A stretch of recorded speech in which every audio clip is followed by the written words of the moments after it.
श्लोक इस प्रकार से श्रवणम कीर्तनम विष्णु स्मरणम पाद सेवनम अर्चनम वंदनम दास्यम साख्यम आत्मनिवेदनम। तो ये श्लोक तो एक ही आ गया। उसके बाद एक और श्लोक आता है श्रवणम कीर्तनम ध्यानम हरेर कर्मणा जन्म कर्म गुणानम च तदर्थ अखिल चेष्टितम। तो इसमें क्या बोल रहे हैं, भगवान की लीलाएं अद्भुत है, उनके जन्म कर्म और गुण दिव्य है। उन्हीं का श्रवण कीर्तन और ध्यान करना चाहिए। सब भगवान के लिए करना सीखना चाहिए। इसके बाद एक और आता है श्रवणम कीर्तनम विष्णु श्रवण कीर्तन स्मरण पाद सेवनम अर्चनम वंदनम दास्यम सख्यम आत्मनिवेदनम। ये 9 प्रकार की भक्तियाँ होती है। तो ये 2 श्लोक हमने पढ़े हैं। 2 श्लोक में क्या बता रहे हैं कि हमने भक्तों की चर्चा कर रहे थे, ये आज इसी श्लोक पर आधारित है। वैसे हमने चर्चा किया था कि भक्तों का हर एक इंद्रिय भगवान की सेवा में लगना चाहिए। श्रवणम कीर्तनम विष्णु स्मरण पाद सेवन से 9 प्रकार की भक्ति होती है। पहली भक्ति होती है बोलना सुनना, भक्ति में आगे बढ़ना। भक्ति में आगे बढ़ना सबसे पहले हमें क्या होना चाहिए, भक्ति में आगे बढ़ने के लिए हमें सबसे पहले सुनना आवश्यक है, ध्यानपूर्वक। वो भी ध्यानपूर्वक नहीं सुनेंगे तो भक्ति में हमारी प्रगति नहीं हो पाएगी, आगे बढ़ नहीं पाएंगे। ये सुनने का हो गया।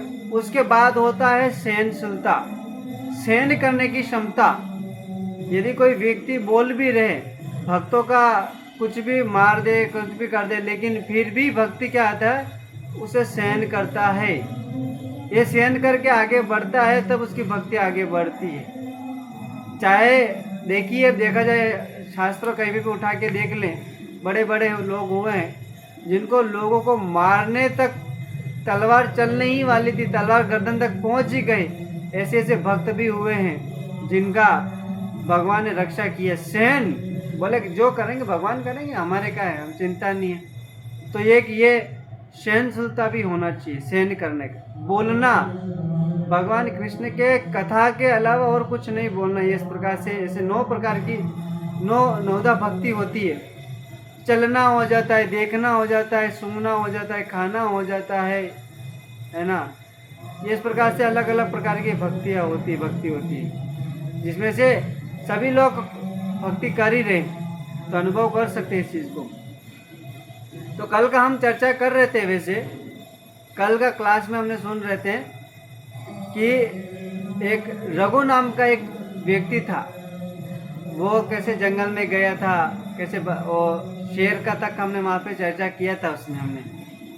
तो रघु जंगल में जा रहा था, उसने क्या किया, देखा शेर आ गया है, आंखें बंद कर ली है, कान को बंद कर लिया है और नाक को भी बंद कर लिया। बोले अभी क्या होगा, है ना। तो इस प्रकार से चल रहा है यहाँ पे। तो बोले अभी क्या किया जाए, अभी शेर हमें खा ही जाएगा, अब तो मरने ही वाले हैं। तो बोले कम भगवान आपका नाम लेके मरना तो है ही है, वैसे हमें तो आपका नाम लेके मरना है। इसमें देखिए कि इसमें भक्त को क्या बोलते हैं, परखना, या मतलब कोई जीवन में दुख आता है तो व्यक्ति सबसे पहले किसे याद करता है। इस कहानी से, स्टोरी से, कथा से हमें एक पॉइंट ये भी सीखने को मिलता है। तो सबसे पहले जब रघु को सिंह मुंह में निकल रहा था, वो हरे कृष्ण नाम का जप कर रहा था। तो हरे कृष्ण महामंत्र का जप तो कर रहा है, बोल भी रहा है, लेकिन यदि आपके साथ, आपके सामने अगर शेर आ जाए आपको खाने के लिए, तो आप क्या विचार करेंगे, भगवान का नाम निकलेगा कि नहीं निकलेगा, या तो सबसे पहले भागेंगे। लेकिन रघु ये ऐसा नहीं था। रघु क्या बोले, मरना तो है ही है, वैसे मर ही जाओ यहाँ से, शेर खाएगा। क्योंकि शेर जानता है क्योंकि मनुष्य है, शेर से ज़्यादा तेज नहीं भाग सकते। तो रघु बोले हाँ, भागने से कोई फायदा है नहीं, पकड़ के मार ही लेगा, मर ही जाएंगे, इससे अच्छा मर ही जाओ भगवान का नाम लेते लेते। बोले कि मृत्यु सामने खड़ा है फिर भी वो भगवान का नाम लेते जा रहा है। तो इसमें देखा जाता है अगर सामने शेर आ गया तो बोला भगवान का नाम निकलेगा निकलेगा, वो तो सब छोड़िए।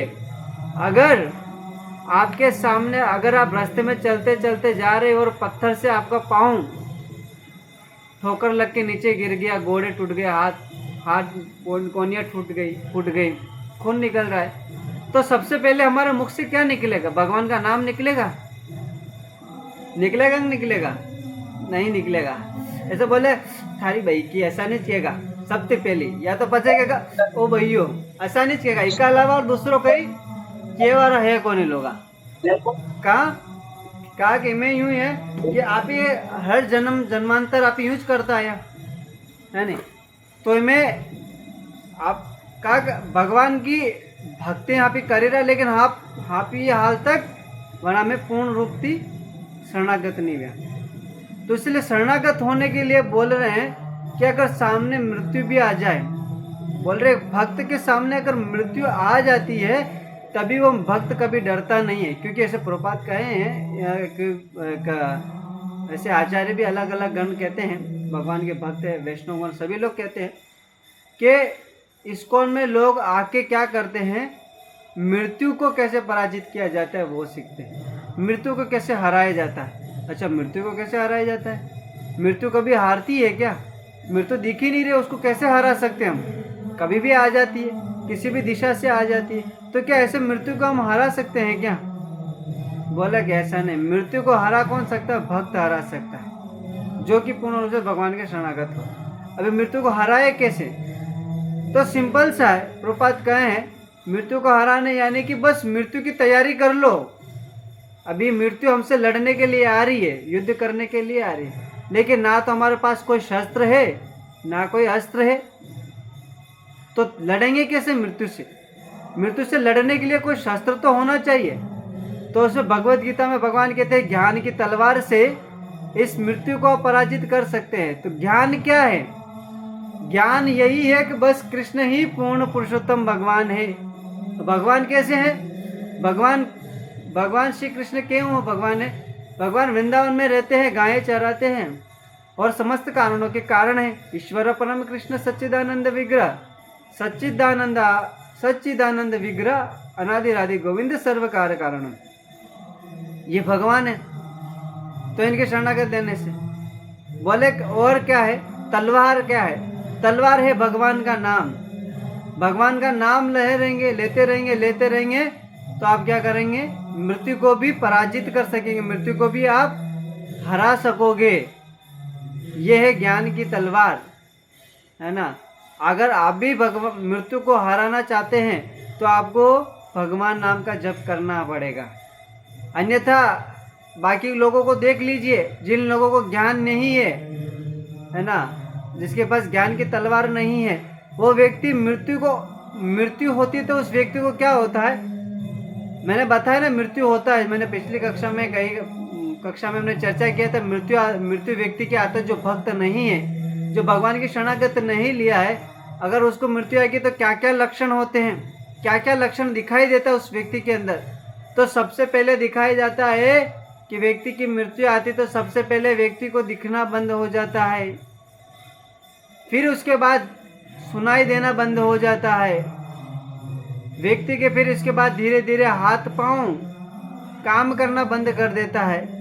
उसके बाद ये कहा जाता है कि व्यक्ति बोल नहीं पाता है, बोलना बंद हो जाता है, बाल झड़ने लगते हैं, चेहरे पे हाथों में झुर्रियाँ पड़ने लगती है, माथे के अंदर सफ़ेद बाल आने लगते हैं और दांत गिरने लगते हैं। ये सब मृत्यु के लक्षण हैं।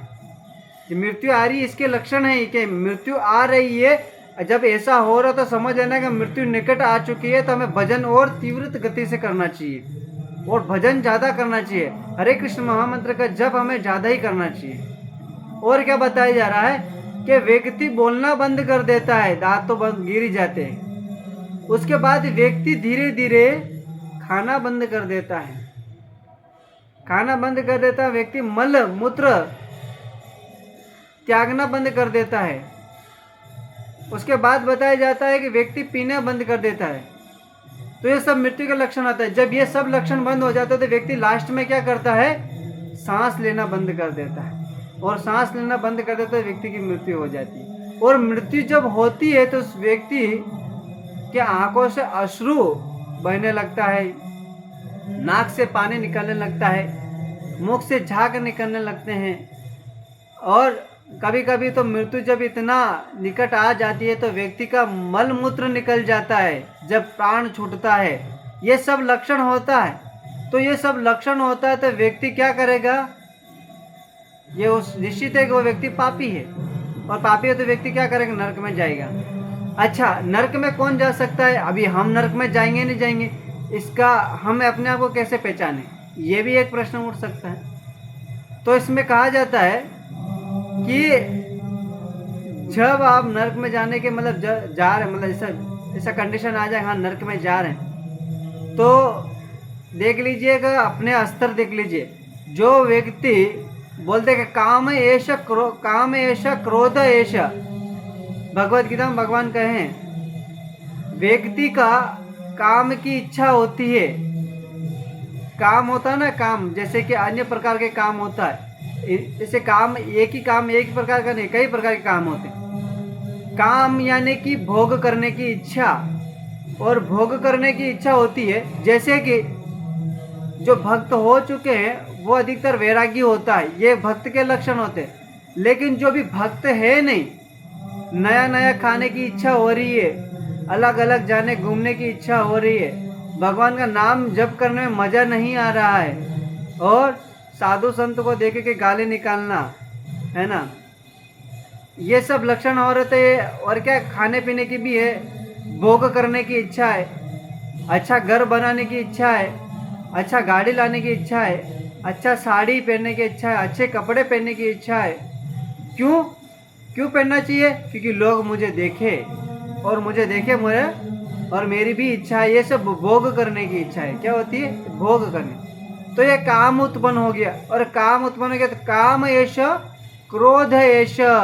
उसके बाद ये हमने कर लिया है, काम हमने करने लगे। कोई वस्तु अगर हमें ना मिले, हम काम के शिकार हो गए, और काम के शिकार हो गए तो फिर क्या, अगर हमारी इच्छा है कि बस हमें तो ये वस्तु चाहिए ही चाहिए, लेकिन वो समय ना मिले, तो व्यक्ति को क्रोध ऐसा क्रोध प्रकट होने लगता है। होता ही नहीं होता है, स्वाभाविक बात है।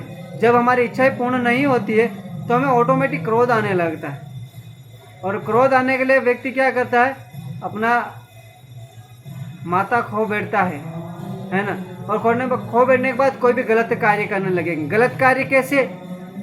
भक्ति में ऐसा बोलेंगे कि अब भगवान की मैं भक्ति कर रहा हूँ, माला जप कर रहा हूँ, मैं भगवान से एक ही तो वस्तु मांगा है कि प्रभु बस मुझे कुछ नहीं चाहिए, बस मेरा पति का या मेरा ये काम कर दो तो मैं आपकी माला अच्छे से करने लगूंगा। यही इतना ही नहीं कर पाए तो क्रोध आ गया, बोले मैं आपसे आपका नाम नहीं लूँगा, ये नाम नहीं लूँगी।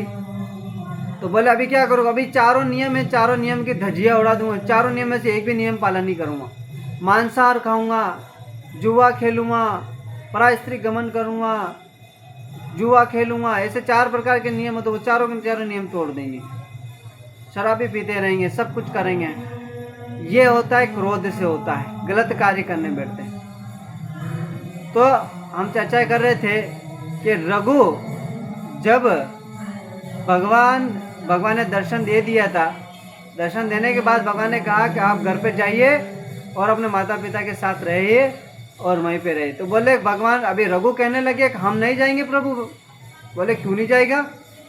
यहाँ पे बैठे बैठे क्या करेगा? तुम्हारे चक्कर में सब वो दोनों मर जाएंगी, तुम्हारी माँ और पत्नी, और तुम यहाँ पे रहोगे। बोले प्रभु क्या करूँ मैं, जाऊँ तो कैसे? वहाँ पे जाऊँगा तो मुझे कोई काम तो आता है नहीं ना, मेरा कोई पढ़ा लिखा नहीं, मैं तो अंगूठा छाप हूँ। बोले कैसे नहीं जा सकता? तो भगवान बोले ठीक है, काम करिए, जाइए, मैं आपके खाने पीने की व्यवस्था मैं करवा दूंगा। बोले जो भी खाना लगेगा, जो भी भोजन है, आपका पत्नी का, आपका, वो सब मैं दूंगा। बोले ठीक है। बोले अब तो जाएगा ना? बोले हाँ प्रभु जाएंगे, लेकिन वैसे थोड़े आगे जाने लगा तो वापस घूम के आने लगा। बोले प्रभु एक शर्त एक और है। बोले क्या? बोले शर्त यह है कि आप मुझे इतने 7 दिन तक मैंने फास्टिंग किया, अन्न जल का त्याग किया था मैंने, और त्याग किया है, तो क्या अगले फिर आपको बुलाने के लिए मुझे फिर तो 7 दिन के लिए मुझे फास्टिंग तो नहीं करना पड़ेगा, ये मुझे फिर से उपवास तो नहीं करना पड़ेगा। तो बोले नहीं नहीं, बोले आप एक काम करिए, मुझे वादा करिए, वचन दीजिए कि जब भी मैं आपको पुकारूं आप क्या करोगे, आ जाओगे तुरंत। बोले हाँ ठीक है, आ जाएंगे यार। भगवान जगन्नाथ जी के हाँ ठीक है, मैं आ जाऊँगा। तो भगवान ऐसा कह के वो चले गए वापस अपने मंदिर में। जगन्नाथपुरी का मंदिर आप सब लोगों ने देखा है, नहीं देखा तो यूट्यूब पे है, ऑनलाइन आप कैसे भी सर्च मार सकते, देख सकते हैं इसके अंदर। और बोलते हैं कि भगवान वापस अपने गर्भगृह वापस चले गए वहीं पे। तो ये वापस गांव में जैसे प्रवेश करने लगे तो सारे गांव लोग देखने लगे, अरे रघु आलसी आदमी कहाँ चला गया था, 7 दिन तक दिखाई नहीं दिया, कहाँ था, इस प्रकार से बोलने लगे। तो जैसे दूर देखा उसने अपने माता क्या कर रही, झाड़ू लगा रही है घर के अंदर, और क्या हो रहा है, उसकी पत्नी बर्तन धो रही है। तो बोले कि भाई साहब अभी मैं घर के अंदर जैसे ही प्रवेश करूंगा, और प्रवेश करूंगा तो क्या होगा, प्रवेश करूंगा तो ये लोग क्या करेंगे, सबसे पहले तो मेरी माँ मुझे झाड़ू से अच्छे से मरम्मत करेगी, मेरी अच्छे से झाड़ू से मारेगी, और बेबी भी 2-4 बातें सुनाएगी, मारेगी नहीं तो कम से कम बातें तो सुनाएगी। तो बोले अभी क्या किया जाए। और जैसे ही गई तो माता और दोनों पत्नी देखे रघु आ रहा है, दूर से देखा तो तुरंत दोनों दौड़कर आई, और दोनों दौड़कर आई तो ये कहने लगे कि दोनों आए, तुरंत प्रणाम करने दिया रघु को। बोले रघु ये क्या हाल बना रखा, साधु बन गया तू, तो जंगल में जाके ऐसा क्या हो गया, 7 दिन तक तो आया नहीं, तो साधु बन के घूम रहा है। तो बोले अभी मत जाना, अभी हमें छोड़ के मत जाना। बोले तो क्या करे, घर खर्चा कैसे चलेगा। तो माता और उसकी पत्नी ये कहने लगी कि रघु अभी तुम कहीं नहीं जाओगे, तुम घर में रहो, घर के अंदर ही बाबा जी बन के रहो और भगवान का नाम जप करते रहो। रघु बोले अभी रघु भी बोले ठीक है यार, लेकिन बोले कि अभी आपको कहीं नहीं जाना, घर के अंदर रहना है। बोले हम जाएंगे, घर घर जाके भीख मांगेंगे। उनकी माँ बोल रही है रघु की, और उनकी पत्नी बोले अरे तुम क्यों जाओगी, अपनी सास को बोले तुम क्यों जाओगी, जाएंगे तो मैं जाऊंगी। बोले नहीं नहीं मैं जाऊंगी, दोनों झगड़ रहे। तो फिर अभी रघु जवाब देने लगे उनको, और जवाब देने लगा तो ये कहने लगा अरे किसी को कोई भीख मांगने की आवश्यकता नहीं है, मैं व्यवस्था करके आया हूँ। बोले अच्छा क्या व्यवस्था करके आए। बोले किसी को करने की आवश्यकता नहीं, सब ऑटोमेटिक घर पे आ जाएगा, बिना मेहनत किए सब कुछ घर के अंदर आ जाएगा। तो बोले ये कैसे होगा। बोले अभी रघु क्या हुआ, सुबह ही आया, सुबह आया तो बोले ठीक है आज देख लेते। तो बोले ठीक है देख लेते। और जैसे बोले घर के अंदर सब बैठ के बोले भगवान का नाम लेते रहो, हरे कृष्ण महामंत्र का जप करते रहो, हरे कृष्ण कृष्ण कृष्ण हरे हरे, हरे राम राम राम हरे हरे, हरे कृष्ण महामंत्र का जप करो, सब कुछ मिल जाएगा।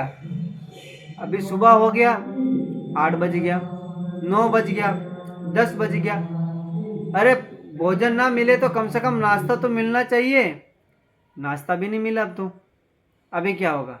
तो बोले ओ बाप रे अभी क्या होगा। तो फिर विचार करने लगे। फिर उसके बाद बोले फिर 12 बज गया, और 12 बज गया तो 12 बजे भी कुछ नहीं हुआ, मिला ही नहीं कुछ। तो बोले अरे यार ऐसे ही बोल रहा है, ये खुद तो भूखे मर रहा है और हमें भी भूखे मार रहे हैं। तो लेकिन रघु जो था उसको पूर्ण भरोसा था कि भगवान ने वादा किया था करेंगे वो। तो भगवान को याद करने लगा, और याद करने लगा तो क्या है प्रभु आप बोले थे मदद करेंगे, भोजन देंगे घर बैठे बैठे। तो उसी समय विचार ही कर रहा था तो एक व्यक्ति आया तो उस थैले के अंदर घी, बासमती राइस, आटा, तेल, घी इत्यादि वगैरह जो भी सामग्री लगता है भोजन बनाने के लिए, वो सारी की सारी सामग्री लेके द्वार पे आके खड़ा रहने लगे। बोला मैं विचार किया कि यार मैं किसी को ये अन्नदान करूं, लेकिन मैं विचार कर रहा था कोई ब्राह्मण मिले, देखा लेकिन चारों तरफ कोई ब्राह्मण है नहीं। तो मुझे किसी ने बताया कि अभी एक मछुआरा रघु है, उसके पास जाओ तुम, और वो क्या करेंगे तुम्हें वहाँ पे तुम उनको दे देना, तो वो तुम्हारा स्वीकार कर लेंगे। तो बोले बोले रघु का घर यही है क्या? तो बोले हाँ यही है। तो व्यक्ति को क्या उसने दे दिया और वो फिर भोजन लिया और भोजन बनवाया। भोजन बनाया तो भगवान को धन्यवाद देने लगा, भोग लगाया, फिर खाया। उसके बाद ऐसा होने लगा कि अभी रघु विचार करने लगा, चलो ठीक है आज का तो हो गया। फिर माता ये विचार करने की, बोले कल। बोले अभी कल क्या होगा? तो अभी क्या रघु उठा सुबह अगले दिन उठा और बोले ब्रह्म मुहूर्त यानी रात्रि के समय में फिर से निकल गया घूमने के लिए। साधु संत हमेशा क्या करते हैं, जल्दी उठते हैं, है ना। जल्दी उठने के बाद क्या क्या कहाँ चला गया, मंदिर के इधर चला गया, जहाँ पे मंदिर का चबूतरा बना होता ना, वैसे चबूतरा पे जाके बैठ गया। और बैठ गया तो वहाँ भगवान का हरे कृष्ण महामंत्र का जप करने लगा। और उस समय में क्या, पहले ज़माने में हज़ारों साल पुराने, तो वहाँ के लोग तो जल्दी उठ ही जाते थे, ब्रह्म मुहूर्त में ही उठ जाते। कम से कम मोस्टली लोग तो 4 बजे या 5 बजे तो उठ ही जाते थे, उससे लेट नहीं उठते थे पहले के ज़माने के लोग। तो ये लोग उठे और क्या, रघु जो था वो तो सबसे पहले उठ के चबूतरे पे जाके बैठ गए। और बैठ गया तो भगवान का नाम जप करने लगा। तो बच्चे जो होते हैं वो थोड़े शैतान भाव के होते हैं और वो लेट उठते हैं। लेट उठने के बाद अपने दोस्तों को टोली बना के उस खेलने के लिए चले गए। तो बोले खेलने के लिए कहाँ चले गए? इधर खेल रहे थे। तो खेल रहे थे तो क्या हुआ, उसको परेशान करने लगे रघु को, और रघु को परेशान करने लगे। बोले अरे मछुआरा मछलियों को पकड़ता है और भगवान का नाम जप कर रहा है, साधु बन गया, ऐसा क्या हो गया? तो वे रघु कहने लगे अरे मैंने कोई आपका गलत थोड़ी किया है, मैं तो भगवान का नाम जप कर रहा हूँ, मैंने तो आपको कोई परेशान नहीं किया, आप मुझे क्यों परेशान कर रहे हो? भगवान का नाम ले रहे थे, शांति से बैठे रहने तो, भजन करने दो। ऐसा कह के चलना ही वाला था। तो उसमें से एक बच्चा इतना शैतान था, उसने कांटे की वाली लकड़ी उठाई और उसके पाँव पे जो झंगा होती है उस झंगे पे उसने मार दिया। और झंगे पे मार दिया तो उसके अंदर से खून की पिचकारियाँ निकलने लगी। खून की पिचकारियाँ निकलने लगी तो बोले अरे तू मुझे क्यों मारता है? मैंने कुछ आपका कोई आए थे किया है? मैंने कुछ आपको बोला है या कोई मारा है क्या? तुम मुझे मार रहे हो। बोले क्या बोले कि आप मुझे ऐसे कर रहे हो, लेकिन मैं तो आपको मार नहीं सकता, कर नहीं सकता, क्योंकि साधु का स्वभाव नहीं होता है। तो बोले कि जो मेरे ठाकुर करेंगे वही आपके साथ हो, सजा हो, ऐसे कहा। और दूसरा कदम, जैसे उन्होंने एक कदम आगे बढ़ाया, जिस बच्चे ने उसको मारा था लकड़ी से कांटे वाली, वो बच्चा ऑन द स्पॉट वहीं पे मृत्यु को पराजित हो गया। मृत्यु हो गई उसकी, सांस लेना बंद। अभी रघु ने उसको कुछ मारा वारा नहीं है, सिर्फ बोला, एक बोलने मात्र से हो गया। और रघु चला गया, ऐसे पीछे मुड़ के देखा नहीं उसने, और घर चला गया अंदर चला गया। तो काफी समय हो गया, तो बच्चों ने खबर दी उस बच्चे को, जो मर गया उस बच्चे को, माता पिता को।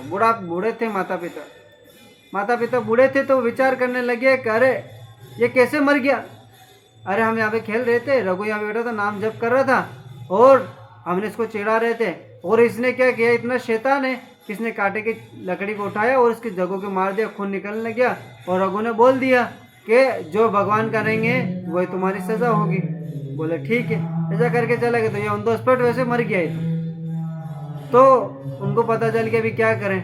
तो वो अपने बच्चों को उठाया और रघु के घर पे चले गए और द्वार पे जाके बैठ गए। बोले आपने तो हमारे बच्चों को मार दिया, आप वापिस जीवित करिए। बोले कर मैंने कैसे मारा? अभी मैंने मारा ही नहीं। अभी माता रघु की माता है, वो द्वार पे आके सब बैठ के खड़े हैं और बच्चे को लेके घर पे आ गए उस रघु के। तो कहने लगे अरे तुम बच्चे को मार दिया। बोल रघु बोले कि अरे मैंने कब मारा है? बोले अभी ये बोले कि अगर तुम मेरे बच्चे को वापस जीवित नहीं करोगे तो मैं तुम्हारा घर छोड़ के कहीं नहीं जाऊंगी, यहीं पे रह जाऊंगी। तो तुम्हें क्या करना, बच्चे को जीवित करना पड़ेगा। तो बोले ठीक है, कैसे करें, क्या करेंगे? तो माता है, जो रघु की जो माँ थी, वो कहने लगी अरे पुत्र, आपसे निवेदन है, हाथ जोड़ की विनती है कि आप इस बच्चे को जीवित करो। बोला मैंने मारा नहीं तो जीवित कैसे करूँ? मेरे अंदर कोई शक्ति थोड़ी जो मैं जीवित कर दूँ। तो बोले कि तुमने तो मारा नहीं था, तुमने बोलने मात्र से श्रापित हो गया और उसकी मृत्यु प्राप्त हो गई। तो कम से कम आप इतना वापस कह दो भगवान से। बोले प्रभु इनको वापस जीवित कर दो। तो वापस रघु कहने लगे हे प्रभु क्या करे, कि जो मैंने बोला उसके लिए मैं क्षमा चाहता हूँ, आप क्या करो, इस बच्चे को फिर से जीवित कर दो। तो रघु के ये कहने मात्र से बच्चा ऑन द स्पॉट जीवित हो गया। 12 घंटे बच्चे को हो गया है, 12 घंटे में वापस व्यक्ति को, उस बच्चे को जीवित कर दिया और जीवित करने लगे। तो लोगों को क्या है, चमत्कार को दिखाएंगे तो लोगों को ज़्यादा मानने लगते हैं, है ना। तो चमत्कार करने लगे तो बोले कि ये ऋषि, ये ब्राह्मण अच्छा है, मछली मारता है लेकिन अच्छा है ये। तो बोले ये हे रघु ब्राह्मण, अभी पहले मछुआरा बोलते थे, अभी ब्राह्मण बोलने लगे। बोले हे रघु ब्राह्मण, अभी कृपया करके मेरे ऊपर इतनी ऐसी दृष्टि ना डालना, मेरे बारे में ऐसा कुछ ना बोलना, मैं घर से आपके लिए दक्षिणा लेके आता हूँ, दक्षिणा लीजिए। बोले ठीक है, जैसे लेके आते थे, कुछ देने लगे। फिर कुछ बोले अरे मैं आपको धन मतलब अन्न देता हूँ, कोई बोलते गेहूँ देता हूँ, कोई दालें देता हूँ। इसमें क्या था, इसमें पहले से इसके हमने कर दिया थोड़ा। तो जो बोल रहे थे, भगवान बोले अरे यार रोज रोज कौन रघु को देने जाएगा, एक काम करते हैं, रघु को एक साथ क्या करते हैं, इकट्ठा सामान दे देते। तो ये भगवान ये लीला करवा रहे हैं। तो कुछ गांव वाले लोग इतना सारा देने लगे, इतना सारा देने लगे कि वो घर के अंदर जगह ही नहीं बचा। और जगह ही नहीं बचा तो क्या है कि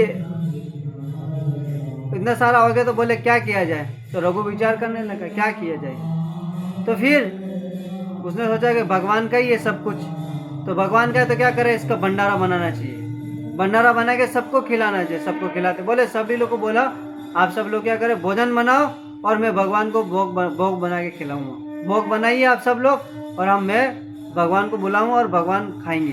बोला ठीक है, सब लोग बनाने लगे। भोजन बन गया। सुबह वो फिर 8 बजे का समय था।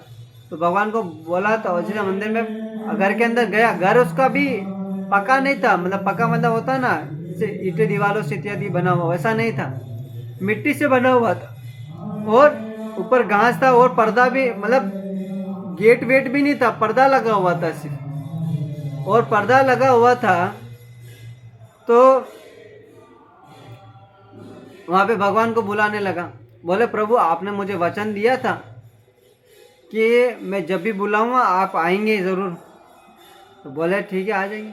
तो भोग लगाया तो भगवान ने उसने आह्वान किया। तो भगवान ने एक छोटे से बच्चे का रूप धारण किया और उसकी गोद में बैठ के भगवान को अपने हाथों से खिला रहा है। और हाथों से खिला रहा था दूर मंदिर में, गुंडीचा मंदिर, भगवान जगन्नाथ जी का जो मंदिर है वहाँ पे जगन्नाथपुरी में, अभी वहाँ पे भी भोग लगाने का समय हो गया। भगवान को तो वहाँ पे 24 घंटों भोग लगता रहता है। तो वहाँ के पंडे भोग लगा रहे हैं। भोग लगाने का भी एक विधि होता है।